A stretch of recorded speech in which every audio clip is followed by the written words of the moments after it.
குறை ஒன்றும் இல்லை மறைமூர்த்தி கண்ணா. அதாவது குறையில்லாத ஒரு வாழ்க்கையை நிறைவாக கொடுக்க வேண்டும் என் துளாராசிக்கு. இதான் நான் என்றைக்குமே துளாராசிக்காக பிரார்த்தனை பண்ணிப்பேன். அந்த சகல செல்வத்தையும் கொடுக்கக்கூடிய அபிராமி குறையில்லாத செல்வத்தை கொடுத்துருமா இந்த துளாராசிக்கு? கொடுத்துருவான். சொல்லிட்டோம்ல, செஞ்சுருவான், நம்புங்க. இப்போ நாம் செய்ய வேண்டியது ஒரு அற்புதமான நேரத்துக்குள்ளே வந்திருக்கிறோம். இந்த காலம், இந்த பொற்காலம், இது அற்புதமான நேரம். இந்த பதிவை பார்க்குற என் பிள்ளைகள் செய்ய வேண்டிய ஒரு அருமையான விஷயம் என்னென்னா, முதல்ல துளாராசி தன் மனதை பலப்படுத்தும். துளாராசிக்காரவங்க நிறைய விஷயத்தை பக்குவமாக பல பேர்கிட்ட சொல்ல வேண்டிய கட்டாயத்துக்கு வந்துட்டோம். நம்மளாம் முதல்ல நினச்சதை நடத்திடலான்னு ஆசைப்பட்டோம். உலகம் ரொம்ப வளர்ந்துருச்சு, மக்கள் வளர்ந்துட்டாங்க, எல்லாரும் ரொம்ப அறிவாளிகளாக நினச்சிக்கிறாங்க. அவன்கிட்ட போய் நீ முட்டாள்னு சொன்னால் உழைப்பான். அப்போ என்ன பண்ணலாம்? அப்போ துளாராசி முடிவு பண்ணுறாங்க, ஆஹா நம்ம குடும்பத்தில் உள்ளவனை வந்து முட்டாளாக இருக்கிறான், ஆனால் அவன்கிட்ட போய் முட்டாள்னு சொன்னால் உழைப்பான், திட்டுவான், நம்மளை விமர்சனம் பண்ணுவான். ஆனால் அவன் முட்டாள், ஆனால் அவனை நம்ம புத்திசாலி ஆக்கணும், இது நம்ம வேலை. என்ன பண்ணுறது? சில பேருக்கு துளாராசியில் அப்பா முட்டாள், அப்பா புத்திசாலி இல்லாமல் இருப்பார், அம்மா புத்திசாலி இல்லாமல் இருப்பாங்க, குடும்பத்தில் சகோதர சகோதரிகள் புத்திசாலி இல்லாமல் இருப்பாங்க. நிறைய பேர் பழகிறவங்க எல்லாமே, புருஷன் பொண்டாட்டி எல்லாமே புத்திசாலி இல்லாமல் இருக்கும். நிறைய இடத்துல இப்படி இருக்கும். அதில் துளாராசி தான் அவங்கள ரொம்ப கஷ்டப்படுத்தி அவங்கள வந்து ஒரு டீச்சர் மாதிரி இருந்து, அவங்கள ஒரு வாத்தியாராக இருந்து, அவங்கள ஒரு மாஸ்டராக இருந்து, அவங்கள வழி நடத்தி அவங்கள சக்ஸஸ்ஃபுல் பர்சனாக கொண்டு போவாங்க. ஆனால் பார்த்தீங்கன்னா எல்லோரும் சொல்லுவாங்க, நான் தான் என்னால் பெரிய ஆள் ஆனேன் அப்படின்வாங்க. இதையும் துளாராசி பார்த்துக்கிட்டு அமைதியாக தான் இருக்கணும், வேறு வழி கிடையாது. இப்படிப்பட்ட துளாராசி இதுமாதிரி சில நெருக்கடிகளை எல்லாம் சந்திப்போம். குடும்ப நெருக்கடிகள்னு அதுக்கு பேர். நம்மளால தான், நம்ம பிளானில் தான் அவன் வாழ்கிறான். ஆனால் அவன் சொல்லுவான், உனக்கு பிளானே போட தெரியலன்னுவான். துளாராசியை பார்த்து டைரெக்டாகவே சொல்லுவாங்க. இப்படி நிறைய விமர்சனங்களை பார்த்து பார்த்து கடந்து வந்தக்கூடிய இந்த துளாராசிக்காரர்களுக்கு இந்த காலகட்டம் பார்த்திங்கன்னா நல்ல செய்திகளை, நல்ல சூழ்நிலைகளை ஏற்படுத்திக்கணும். அதுக்கு நான் 5 விஷயம் சொல்ல போகிறேன்.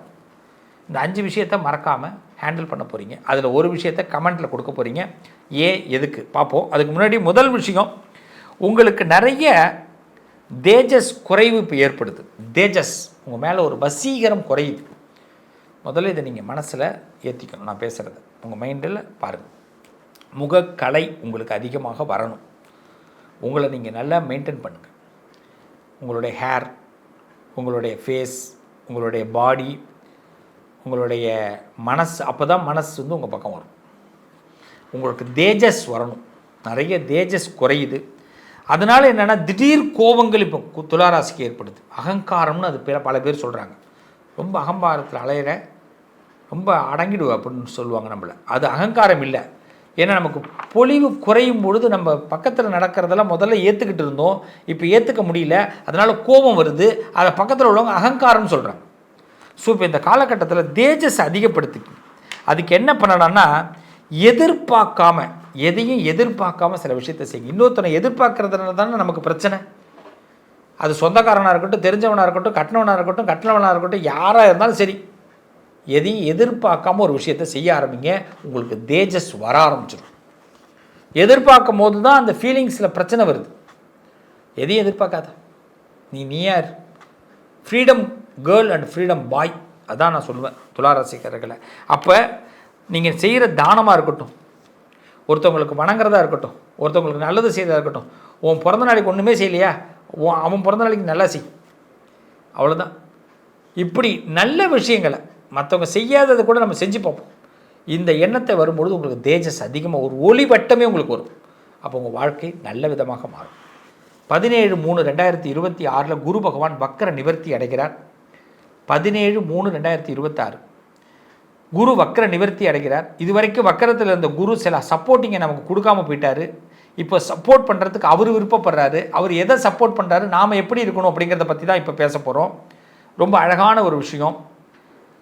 பார்ட்னர்ஷிப் மெயின்டெனன்ஸ் ரொம்ப இந்த நேரம் தேவை. இது வரைக்கும் நம்ம தனியாக ஒரு லாபத்தை பார்த்துருப்போம். ஆனால் இப்போது சில பேரோட பார்ட்னர்ஷிப் போட்டு தான் லாபத்தை பார்க்க வேண்டிய நிலை ஏற்படும். அதனால் ஒரு பிஸ்னஸ் பண்ணுறவங்களா இருக்கட்டும், வீட்டில் ஹவுஸ் ஒய்ஃபாக இருக்கட்டும், ஹவுஸில் வந்து வேலை பார்க்காத ஒரு ஹஸ்பண்டாக இருந்தால் கூட பார்ட்னர்ஷிப் பிஸ்னஸ் லாபம் தரும். உங்கள் வீட்டில் உள்ளவங்களோட நீங்கள் ஒரு பார்ட்னர்ஷிப்பாக இருக்கிறதுனால தான் லாபம் ஏற்படும்.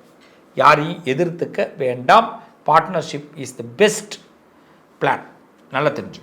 ரெண்டாவது, உங்களுடைய லைஃப்பில் வந்து என்ன ஆசைப்படுறீங்களோ, ஏதாவது ஒரு விஷயத்தை ஆசைப்படுவீங்க. அப்போ ஆசைப்படுற விஷயத்த உங்களுக்கு பெரிய பலமாக நீங்கள் அதை எடுத்துங்க. நீங்கள் என்ன எதிர்பார்க்குறீங்களோ அதை உங்களோட பலமாக எதிர்பாருங்க. அது உங்களுக்கு ப்ராஃபிட்டை அதிகரிக்கும். புரியுதுங்களா? உங்களுடைய மனபலம்னு சொல்லுவாங்க. மனசில் ஒரு பலத்தை யூஸ் பண்ணிங்கன்னா அது ப்ராஃபிட் அதிகரிக்கும். அது மாதிரி உங்கள் புத்தி பலத்தை அதிகமாக யூஸ் பண்ணிங்கன்னா இந்த நேரம் உங்களுக்கு ப்ராஃபிட் அதிகரிக்கும். உங்களுக்கு பிடிச்சிருக்கு, எனக்கு இது தோணுது சுவாமி, இந்த தோன்றதே கரெக்ட். அழகுக்கு ரொம்ப முக்கியத்துவம் கொடுங்க இந்த நேரத்தில். என்ன மைண்ட் அப்செட் ஆகாதீங்க ப்ளீஸ், மைண்ட் அப்செட் ஆகாதீங்க. அழகுக்கு ரொம்ப முக்கியத்துவம் கொடுங்க. அதேமாரி அழகும் ப்ரெசன்டேஷனும் தான் உங்களுக்கு பணத்தை தரும். இது முதல்ல நல்லா தெரிஞ்சுங்க.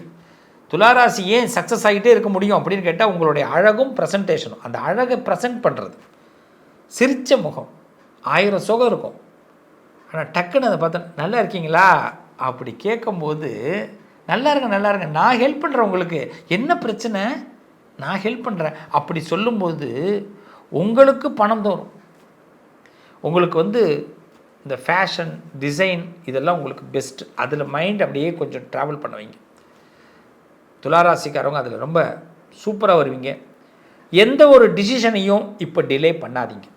ஒரு டிசிஷன் எடுக்க போகிறோம் அப்படின்னா அது டிலே பண்ணக்கூடாது. எந்த டிசிஷன் எடுக்க போகிறீங்க, ஏன் டிலே பண்ணணும்? இதுதான் நல்ல நேரம். குரு வக்ர நிவர்த்தி ஆகியிருக்கார் இல்லையா, ப்ராஃபிட் பார்க்க போகிறீங்க. ப்ராஃபிட் பண்ண போகிறதுனால உங்கள் பார்ட்னர்ஷிப் பிஸ்னஸ் சக்ஸஸ் ஆக போகுது. ஸோ எந்த ஒரு விஷயத்தையும் இப்போ நீங்கள் டிசிஷன் எடுக்கிறதா இருந்தால் டிலே பண்ணாமல் எடுங்க. தட்டுறோம், தூக்குறோம், தாம்பரத்தில் போய் நிற்கிறோம் சொல்லுவாங்கள்ல, அது மாதிரி ஒரு வசனம் தான். நீங்கள் ஒன்று தாம்பரத்துக்கு போய் நிற்கிறோம். சரி, இதையெல்லாம் செய்கிறதுக்கு இப்போ என் மனசை பக்குவப்படுத்தணும். நான் ஒரு விஷயத்தை, ஒரு மந்திரத்தை காலையில் 27 தடவை, சாயந்தரம் 27 தடவை சொல்லணும். அது என்ன மந்திரம்? அந்த மந்திரம் சொன்னால் அது சக்ஸஸ் ஆகுமா? எஸ், ஆகும். துளாராசிக்காரர்கள் சொல்லக்கூடிய அந்த அற்புதமான மந்திரம் எது? அதை முதல்ல நான் சொல்லி முடித்ததுக்கு பிறகு அதை கமெண்ட்டில் போட்டுருங்க. ஏன் அப்படின்னா இது என்னங்க கமெண்ட்டில் போட சொல்கிறாரு அப்படின்னு கேட்கலாம். ப்ளீஸ் அப்படி நினைக்க வேண்டாம். நினைக்கிறத முதல்ல இங்கேருந்து ஆரம்பிக்கணும். நாளைக்கு நினச்சி விட்டுருவோம், அது மறந்துடுவோம். நான் என் மனதை சமநிலையில் வைத்து கொண்டால் பணம் தானாக வரும். இதுதான் கமெண்ட்டில் நீங்கள் கொடுக்கக்கூடிய வார்த்தை. என்னது? உங்கள் மனதை, என்னுடைய மனசை நான் சமநிலையில் வைத்தால் பணம் வரும்.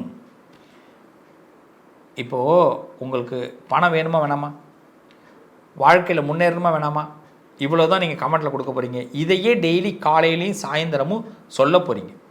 இப்படி சொல்ல சொல்ல என்னாகும், மைண்டு உங்களோட கனெக்ட் ஆகும். நான் சமநிலையில் வைத்தால் பணம் வருது. நான் ஏன் சார் ஒருத்தவங்களை பற்றி ரொம்ப ஃபீல் பண்ணுறேன், நான் ஏன் ஒருத்தவங்களை பற்றி ரொம்ப கவலைப்படுறேன், அதனால் நான் தான் சார் நொந்து போகிறேன். அவங்களுடைய ஒர்க்கையும் நான் சேர்த்து பார்க்குறேன் சார். ஒருத்தவங்களை பற்றி நான் ஏன் சார் ரொம்ப புகழ்ந்து பேசுகிறேன், ஒருத்தவங்களை பற்றி ஏன் சார் ரொம்ப ஆனந்தமாக பார்த்துக்கிட்டு இருக்கேன், அதனால் என்ன ஆகுது, அவங்களுடைய எண்ணங்களையும் நான் சுமக்க வேண்டியதாக இருக்குது சார். அதில் என்னையை நான் மறந்துடுறேன்.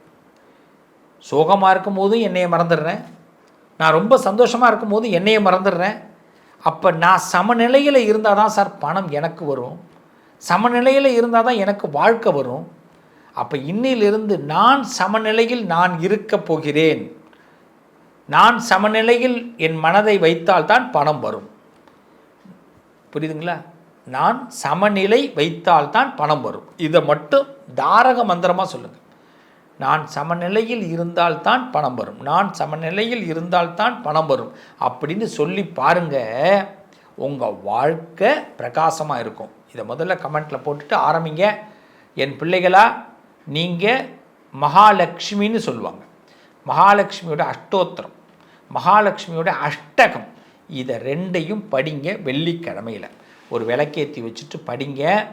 செஞ்சு பாருங்கள். படிக்க முடியலன்னா யூடியூப்பில் போட்டு ஓட விடுங்க. லக்ஷ்மி கடாட்சம் அதிகரிக்கும், மனசு சமநிலை பெறும், பணம் வரும், அழகு வரும், பார்ட்னர்ஷிப்பில் லாபம் வரும், ப்ராஃபிட் பார்க்க போகிறீங்க. ப்ரோ அண்ட் சிஸ்டர், விடக்கூடாது, பிடிங்க. வாழ்த்துக்கள். தனி மனிதனுடைய எண்ணம் ஒரு பெரிய மகத்தான சாதனையை கண்டிப்பாக கொடுக்கும். என் அன்பான உறவுகளை, நான் உங்களுக்கு என்றைக்குமே ஒரு நண்பனாக, ஒரு தோழனாக, ஒரு குருவாக, ஒரு ஆசானாக, ஒரு உறவாக, நிழலாக நான் இருப்பேன். இந்த சேனலை தொடர்ந்து பார்த்துட்டு வரீங்க. உங்கள் எல்லாருக்கும் நிறைய அதிர்ஷ்டங்கள் கிடைக்க வேண்டும், பண லாபம் நிறைய கிடைக்கணும். அதுக்கு நம்மளுடைய மனசை முதல்ல பேக்ரவுண்ட், நம்ம மனசை ஃபஸ்ட்டு ஒரே விஷயமாக திங்க் பண்ண ஆரம்பிக்கணும். அடிக்கடி மனசை மாற்ற வேண்டாம். அடிக்கடி நம்மளுடைய எண்ணத்தில் பின்னடைவுகள் ஏற்படும் போது உடனடியாக நீங்கள் அலர்ட் ஆகிடுங்க. எப்பெல்லாம் டவுன் ஆகுறீங்களோ உடனே அலர்ட் ஆகிடுங்க. அப்போ தான் நிறைய மேஜிக்கான சில விஷயங்கள்லாம் உங்களுக்கு கண்டிப்பாக கிடைக்கும். அப்போ டவுன் ஆகிற நேரத்துலலாம் நீங்கள் சுவாமியை நிறைய பிரார்த்தனை பண்ணுங்கள். அந்த சுவாமியோடைய அனுகிரகம் வேறு ஒன்றும் பரிகாரம் பண்ண வேண்டாம். சுவாமியோட கனெக்ட், பிரபஞ்சத்தோட கனெக்ட், இது ஆகும்போது கண்டிப்பாக உங்களுக்கு நிறைய சக்ஸஸ் ஆகும். இந்த குரு வக்ர நிவர்த்தி 28/3/2026 மேஷத்தில் சுக்கிரன் இப்படி வரும்பொழுது உங்கள் எல்லாருக்கும் சுக்கிரனுடைய அனுகிரகமும் குருவுடைய அனுகிரகமும் பரிபூர்ணமாக கிடைக்க போகிறதுனால நம்ம ஆசை, அது நம்மளுடைய ஆசை, அந்த ஆசையே நிறைவேறலைன்னா நம்ம எதுக்கு? அப்போ அந்த ஆசை நிறைவேறுங்கிற முதல் நம்பிக்கையோட, மிகப்பெரிய மன பலத்தோடு நாம் ஒவ்வொரு நாளையும் சந்திக்க ஆரம்பிக்கும் பொழுது, நான் ஏற்கனவே கமெண்ட் செக்ஷனில் உங்களை போட சொல்லியிருக்கிறேன். அதை கமெண்ட் செக்ஷனில் நீங்கள் போட்டதுக்கு பிறகு அதை தொடர்ந்து சொல்லி பாருங்கள். இந்த மந்திரம் ஒரு சாதாரண மந்திரம் அல்ல, இது மனசை பக்குவப்படுத்தக்கூடிய மந்திரம். ஒரு மனுஷன் பக்குவம் ஆயிட்டோம்னு வச்சுங்களேன், இதை விடலாம் நீங்கள் சக்ஸஸ் ஆகவே முடியாது. மனசு பக்குவம் தான் முதல் விஷயம். இந்த காலகட்டம் பணம் கிடைப்பதற்கு என்ன வழி? பணம் வேணும், பணம் தான் ஃபஸ்ட்டு பேஸ். பணம் இல்லாமல் ஒன்றும் பண்ண முடியாது. அதே மாதிரி பார்த்திங்கன்னா நமக்கு நிறைய சிந்தனைகள் வரும், அதை செய்ய விடாமல் நம்மளை தடுப்பாங்க. அதிலிருந்து நம்ம மீண்டு வரணும். இதுக்கு தைரியம் வேணும். அப்போ பணம் வேணும், தைரியம் வேணும். அப்போ தான் நம்மக்கிட்ட எல்லாமே வரும். இதை தான் உங்களுக்காக நான் செய்ய போகிறேன். உங்களுக்காக நான் பிரார்த்தனை பண்ணுறேன். நீங்கள் செய்ய வேண்டியதெல்லாம் கமெண்ட் பாக்ஸில் கொடுங்க. உங்களுடைய மன வலிமை அங்கேருந்து ஆரம்பமாகும். நிச்சயமாக இந்த காலம் உங்களுக்கான நல்ல காலமாக இருக்கும். என் உறவுகளை மீண்டும் உங்களை அடுத்த ஒரு பதிவில் சந்திக்கிறேன். வெற்றிகரமான வாழ்க்கைக்கு தயாராக இருப்போம். நல்லது நடக்கும். உங்கள் அதிர்ஷ்டத்திற்கான தீர்வு: கல்வி, பதவி, யோகம், தொழில் வளர்ச்சி பெருக. ஜாதகம், வாஸ்து, திருமண பொருத்தம் பார்க்கவும், பிரசன்னம் கேட்கவும். Positive lion doctor Sivasri Manikanda Sivam. தொடர்பு கொள்ள வேண்டிய வாட்ஸ்அப் எண் 7904137178.